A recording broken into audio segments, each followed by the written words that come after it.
मैं आ गई हूं केपी साहब, मगर ये मत सोचना कि मैं तुम्हारी मर्जी से आई हूं। मुझे यहां मेरी मजबूरी लाई है। पति पत्नी के लिए भगवान होता है और मैं अपने पति के लिए कोई भी कुर्बानी देने के लिए तैयार हूं। बोलो, उन्हें छोड़ने का क्या लोगे? बोलो, जवाब दो। तुम्हारा ईमान धर्म तो बिजनेस है ना? बोलो, क्या उतारूं? कंगन, ये मंगलसूत्र, या फिर ये?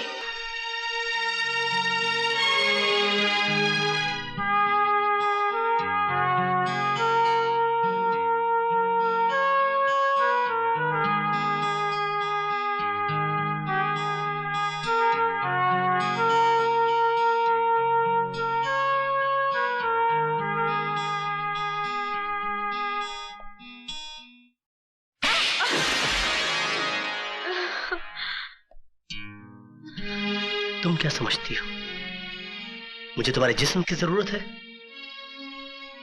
तुम्हारे शरीर की भूख है मुझे?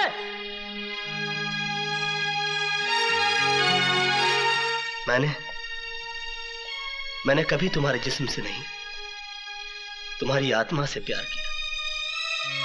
लेकिन तुमने मेरी कद्र नहीं की, मेरा इंतजार नहीं किया। मुझे किसी गुजरे हुए वक्त की तरह भुलाकर किसी और का हाथ थाम लिया।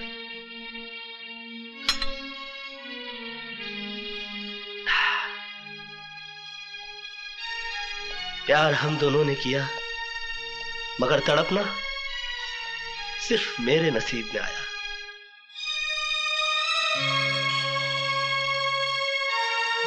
मेरा तुम्हारा नाता तो उसी दिन टूट गया जिस दिन तुम्हारी शादी हुई। मैं उस दिन तुम्हारे घर अपनी मोहब्बत का इजहार करने नहीं गया था, अपने दर्द, अपनी तड़प का हिसाब मांगने के लिए नहीं गया था, बल्कि उस रात पार्टी में हुई इस गलती की माफी मांगने के लिए गया था जो तुम्हारे जुदाई, तुम्हारे सोग में चोट खाए मेरे दिल के हाथों हो गई। लेकिन तुमने मेरे जज्बात को नहीं समझा, मुझे कोई गिरा हुआ या घटिया आदमी समझकर धिक्कार दिया। मैंने तुम्हारे साथ जो भी किया वो बदला लेने के लिए नहीं किया, बल्कि तुम्हें इस बात का एहसास दिलाने के लिए किया कि तुम जो सोच रहे हो वैसा नहीं है। मेरे मन में कोई खोट, कोई पाप नहीं है।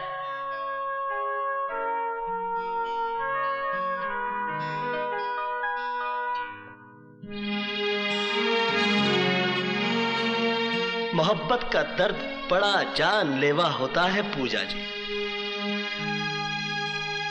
मैंने तो तुम्हें माफ किया, मगर दोबारा कभी इंसान का जन्म मिले तो मोहब्बत जरा सोच समझ कर कीजिएगा।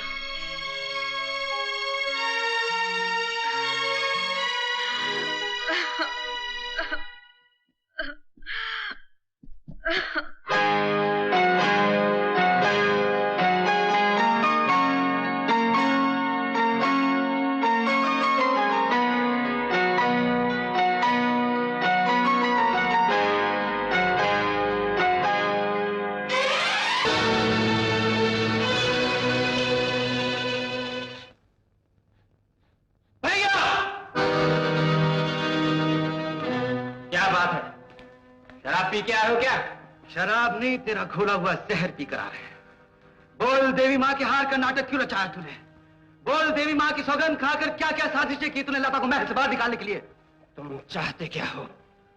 सदियों से बनाई हुई इस खानदान की इज्जत एक पल में खाक हो जाए? ये हमारे होते हुए कभी नहीं होगा। क्योंकि तू खानदान की इज्जत बढ़ा रहा है, मासूमों और बेकसूरों पर जुल्म करके। तू उस खानदान के लिए गालियां जिसमें तूने जन्म लिया है। ज़बान को लगाम दो। तुम्हारी रगों में किन लोगों का खून है? एक मामूली लड़की से शादी करके तुम उस खून में नारियों की गंदगी भरना चाहते हो? शमशेर, इस महल के इतिहास में लिखा जाएगा तो लिखा जाए, एक भाई ने दूसरे भाई का खून कर दिया। मगर साथ ये भी लिखा जाएगा उसने भाई की जान ली इंसाफ की खातिर। अगर तुम्हें पिस्तौल मानना है तो अभी मैं ही छाती में डालो। हम तुम्हें बताते हैं हाथ कैसे चोरी हुआ और किसके हुक्म से। हमारे हुक्म से। इतनी बड़ी जागीर का मालिक और एक नौकरानी के लिए अपने आप को भूल बैठे, ये हमसे देखा नहीं गया। माँ का प्यार नौकरानी के प्यार के सामने हार मानने के लिए तैयार नहीं हुआ। माँ का प्यार? कहाँ का शब्द है ये शब्द आज हम पहली बार इस महल में सुन रहे हैं। मैं आप ही से पूछता हूँ रानी माँ जी, आपको मालूम है माँ का प्यार क्या होता है? मालूम हो भी कैसे? आपको अपने आप से फुर्सत ही कम मिली है। आप तो एक दिन के लिए क्या, एक पल के लिए भी मां न बन सकी। हमें मां का प्यार मिला जरूर, लेकिन अपनी मां से नहीं, एक नौकरानी से। आज भी हमारी आंखों के सामने उस आया की तस्वीर घूमती है, जिसके दिन हमारे लिए थे, जिसकी रातें हमारे लिए थी, जो हमारे लिए जीती भी रही और मर भी गई। मां का प्यार उसे मालूम था। मां के प्यार की कहानी वो अपने खून में लिख गई। और मजे की बात तो यह है कि आज खून बहाने वाले प्यार की दुहाई दे रहे हैं। करण, सच्चाई कितनी कड़वी होती है। अभी तो हमने पूरी बात नहीं की। काश हम अपनी छाती चीर के दिखा सकते इसमें कैसे कैसे घाव पड़े हैं। और एक एक घाव चीख चीख के कह रहा कि सामने जो खड़ी है तेरी मां नहीं है करण, नफरत की देवी है जिसने पहले तेरी मां का खून किया, फिर तेरे प्यार का गला घोट दिया। यार, प्यार इन महलों में सबसे बड़ा जुर्म है, लेकिन ये बात बेचारी लता को क्या मालूम। वरना इस जानवर में सोए हुए इंसान को न जगाती, उसे ये ना सिखाती नफरत से प्यार ऊंचा होता है, पाप करने वाले से माफ करने वाला बड़ा होता है। हमने तो आपको भी माफ कर दिया था रानी माँ जी, लेकिन आपने खूब बदला चुकाया। लता को महल से बाहर निकाल दिया, हमारे जीवन से बाहर निकाल दिया, और वो भी सीधी तरह नहीं, पूरी साजिश के साथ।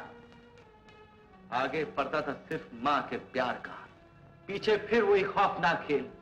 एक बार फिर बेचारे प्यार को नफरत की देवी की चौखट पर बलि चढ़ाया जा रहा था। बस करो करण, अब हम और जहर नहीं पी सकते। ये जहर आपको पीना पड़ेगा रानी माँ जी। एक न एक दिन सबको उस दरबार में जाना है, जहां दौलत साथ नहीं जा सकती, ये महल साथ नहीं जा सकते। वहां जाके आप लोगों को मालूम होगा, जो इस दुनिया में कांटे बोते हैं, उन्हें उस दुनिया में भी कांटे मिलते हैं। करण, तुम अपनी माँ को ऐसा श्राप दे रहे हो? श्राप के सिवाय देने के लिए हमारे पास है ही क्या? जब घर में आग लगती है उससे एक ही चीज उठती है, धुआं। ये समझ लीजिए हमारी जुबान से शब्द नहीं निकल रहे हैं, हमारे जलते हुए दिल से धुआं उठ रहा। हम जा रहे हैं। आपको मुबारक हो ये महल, आपको मुबारक हो ये दौलत, ये राज। खबरदार, अगर किसी ने मेरी बहन के बारे में एक भी लफ्ज कहा तो देख लेना। पैसों के लिए अपने माँ बहनों को बेचने का शौक आप लोगों को होगा, गांव का इसको गोविंदारंग को नहीं।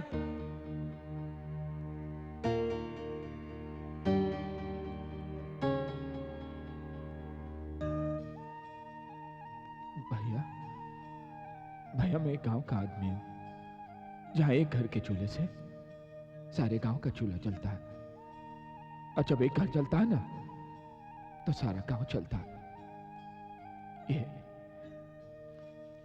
ये पवित्र जमीन मेरे लिए मां समान है। मैं इसकी कसम खाकर कहता हूं कि मेरी मासूम बहन की बर्बादी के जिम्मेदार ये लोग हैं, ये इज्जतदार लोग। इनकी मां बहनों के दुश्मनों को मैंने अपना दुश्मन बनाया। क्यों? सिर्फ इंसानियत के लिए। मेरा किसी से कोई लेना देना नहीं था, सिर्फ अपने ज़मीर की आवाज से, जो एक लड़की की चीख सुनकर रोक नहीं पाई। लेकिन मेरी बहन की चीख सुनकर इनके ज़मीर से एक आवाज तक नहीं निकली। मैं पूछता हूं क्यों? क्यों? जॉनी को मारते ही आप लोग मुझे मसीहा बनाने आए थे, लेकिन जब इस मसीहा की बहन की इज्जत लूटी जा रही थी, तब उसे बचाने आप लोग एक इंच भी आगे नहीं आए। और आज अपनी झूठी आन और इज्जत को बचाने के लिए 4 किलोमीटर यहां तक चलकर आए। मैं पूछता हूं क्यों? क्यों?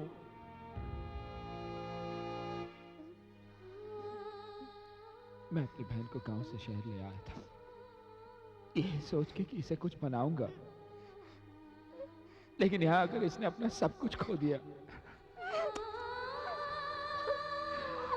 एक औरत के लिए अपनी इज्जत ही सब कुछ होती है, लेकिन इसने तो वो भी खो।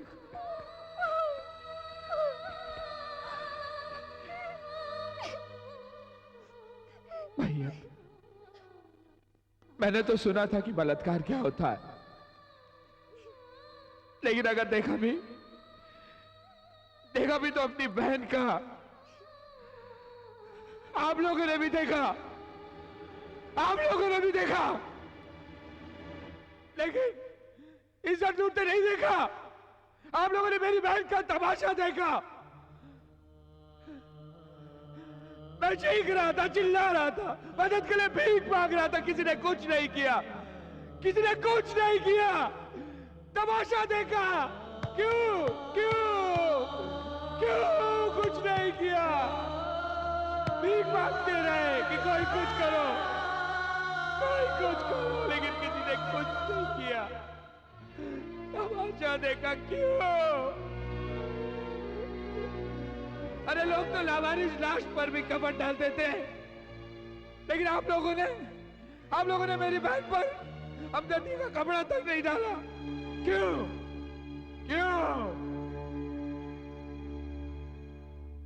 धीरज लाल जी, आपकी तो कपड़े की दुकान है, हजारों मीटर कपड़ा आपकी दुकान में, लेकिन मेरी बहन की इज्जत को ढकने के लिए वो भी कम पड़ गया। हाँ? उस दिन आप लोगों की तादाद हजारों में थी और वो गुंडे मुट्ठी भर। फिर भी आप लोगों ने कुछ नहीं किया। क्यों? मैं पूछता हूं, क्यों? क्योंकि औरत ना मेरी बहन है, तुम सबकी नहीं। अगर यही बात मैंने उस दिन सोच ली होती और तुम्हारी बहन की इज्जत लुट जाने देता, तो मेरी जगह पर आज तुम यहां होते मिस्टर दिलीप रॉय, और मैं और मेरी बहन सुरक्षित होते, है ना? गलत सोचा आप लोगों ने, माफ कीजिए। आप लोगों का सोचने का यह तरीका बिल्कुल गलत है। कल उसकी बहन थी, आज मेरी बहन है, कल आप में से किसी एक की बहन हो सकती है। तो क्या कभी आंख, कभी कान, कभी दरवाजा बंद कर देने से आप लोग महफूज रहोगे, सेफ रहोगे आप लोग? क्यों प्रोफेसर साहब, अब बच्चों को शिक्षा देते कि बुराई के खिलाफ लड़ो, और जब मेरी बच्ची की इज्जत लूटी जा रही थी तो आपने पीठ घुमा दिया। यही शिक्षा देते आप? हाँ? बीए, एमए, एमबीए जैसे पढ़े लिखे लोग होकर भी आप लोग जॉनी के अनपढ़ गवार गुंडों के सामने झुकते हैं, उनके तलवे चाटते हैं, उनसे डरते हैं। लेकिन एक भूखा कुत्ता अगर हमारे बर्तन में मुंह भी डालता है तो हम उसे भगा देते हैं। अगर ये गुंडे हमारे मुंह से निवाला तक छीन लेते हैं, लेकिन हम कुछ नहीं करते। मच्छर अगर नींद में भी हमारा खून चूसता है तो हम उसे मार देते हैं। अगर ये गुंडे हमारे जागते हुए हमारा खून बहाते और हम कुछ नहीं करते।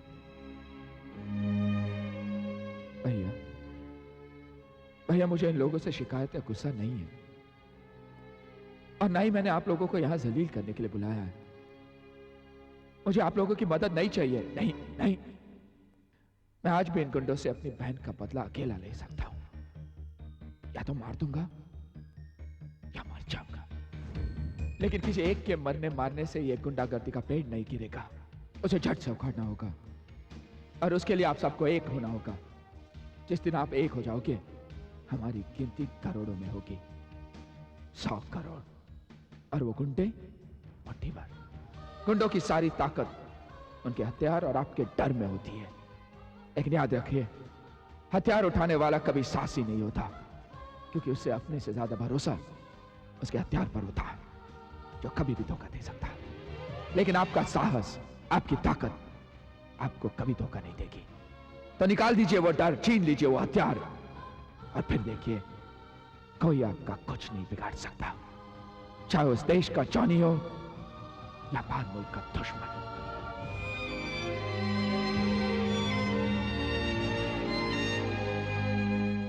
यही बात मुझे आप तक पहुंचानी थी, इसलिए मुझे आप लोगों को इस तरह कोर्ट में बुलाना पड़ा।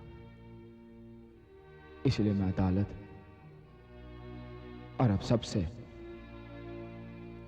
माफी चाहता हूं। माफ कीजिएगा।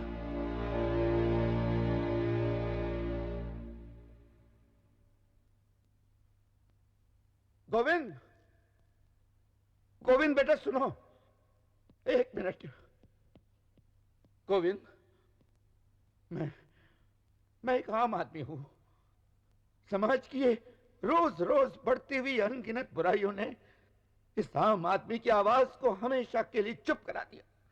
लेकिन आज इस अदालत में तुम्हारी बातों ने मुझे, इस आम आदमी को एक नई आवाज दी, एक नए आगाज के लिए। गोविंद, मैं कम से कम मैं तुम्हारे साथ हूं। गोविंद मेरा भाई, मैं भी तुम्हारे साथ हूं।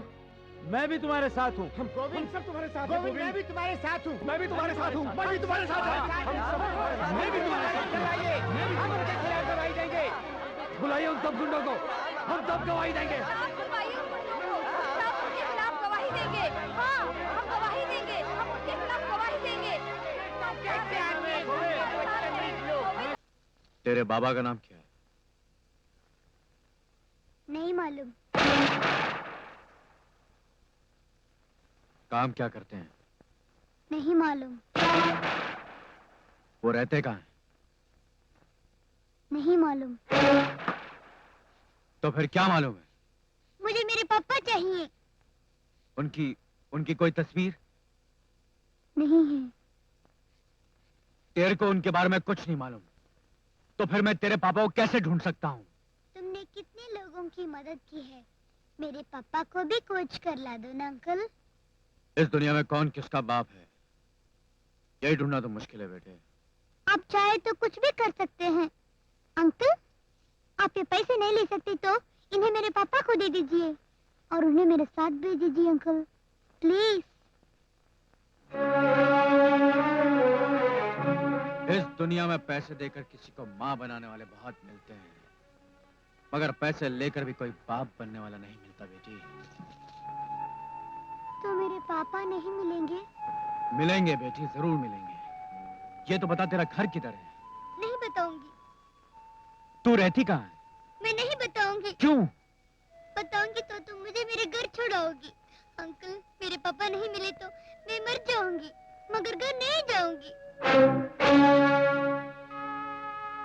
वहाँ मुझे सब लोग गाली देते हैं।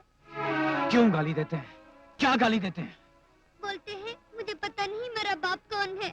बोलते हैं मेरी माँ को भी पता नहीं कि मेरा बाप कौन है।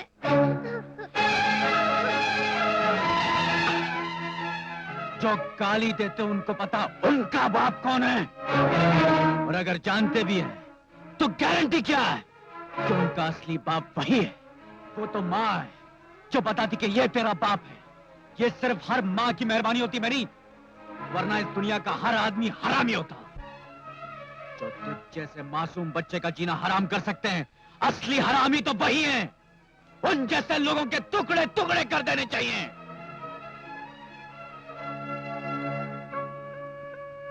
मैं तेरे बाप का पता लगाऊंगा भी नहीं। तूने खाना खाया?